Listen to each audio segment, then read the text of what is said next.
मुंबईत स्टोन मॅननं एकेकाळी दहशत माजवली होती. यानंतर ब्लेड मॅननं दहशत माजवली. आता केमिकल अटॅक करणाऱ्या एका सैतानानं मुंबईच्या महिलांचं घराबाहेर पडणं जिक्रीचं केलंय. होय, मुंबईच्या अंधेरीत सध्या केमिकल अटॅकरची एकच दहशत माजली आहे. हा विकृत सुंदर महिलांचा आधी पाठलाग करतो आणि मग त्यांच्या पार्श्वभागावर केमिकल फेकतो, त्यांना जखमी करतो. कोण आहे हा विकृत केमिकल अटॅकर? पहा.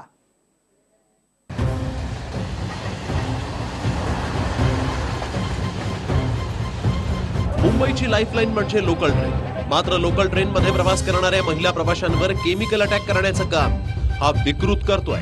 ही दृश्य जरा निरखून पहा. हाच तो नराधम विकृत ज्यानं आतापर्यंत 8 महिलांना लक्ष्य केलं. 15 दिवसांपासून यानं रेल्वे पोलिसांच्या अक्षरशः नाकीनं वाढले. मुंबईच्या अंधेरी मेट्रो स्टेशनवरती महिलांसोबत छेडछाड किंवा अत्याचारचा एक विचित्र प्रकार समोर आलेला आहे. ह्या प्रकरणामध्ये आरोपी कोण आहे हे अजून समोर आलेलं नाही. मात्र आरोपी गेल्या डिसेंबर महिन्यापासून महिलांच्या जे रेल्वे प्रवासी महिला आहेत त्यांच्या पार्श्वभागावरती कुठला तरी केमिकल टाकत होता आणि त्या केमिकलमुळे महिलांचा जो पार्श्वभागचा कापड आहे तो जळून जायचा. अनेक महिलांना इजाही झालेली आहे. पश्चिम रेल्वेचं दुसरं सर्वात मोठं आणि जास्त गर्दीचं अंधेरी स्टेशन. इथे मेट्रो आणि पश्चिम रेल्वेतून दररोज 6 लाख प्रवासी रेल्वेनं प्रवास करतात. मेट्रो आणि अंधेरी स्टेशनला जोडणाऱ्या याच ब्रिजवर जेव्हा गर्दी वाढते तेव्हाच हा नराधम निघायचा आणि महिलांचा पाठलाग सुरू करायचा.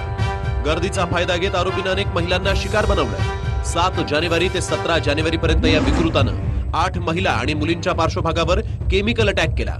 या केमिकलमुळे काही महिलांचे कपडे जळाले तर काहींना स्किन मध्ये जळजळ आणि जखमा सुद्धा झाल्या.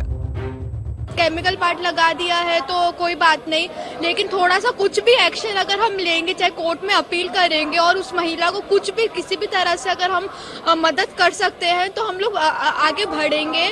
और सीसीटीवी कैमरा अगर लग जाए अंधेरी स्टेशन पे तो उससे भी फायदा होगा, ताकि एक एविडेंस मिल जाएगा. पुलिस को भी एटलीस्ट एक FIR दर्ज कर सकते हैं जिन्होंने भी महिला का अगर इंटरव्यू ले, जिन महिला का केमिकल लगाया है, अगर वो पुलिस में FIR करे तो पुलिस एक्शन ले सकती है. और अगर सीसीटीवी कैमरा लगा दिया जाए तो और ज्यादा सेफ्टी और सिक्योरिटी और जो अवेयरनेस है वो बढ़ जाएगी.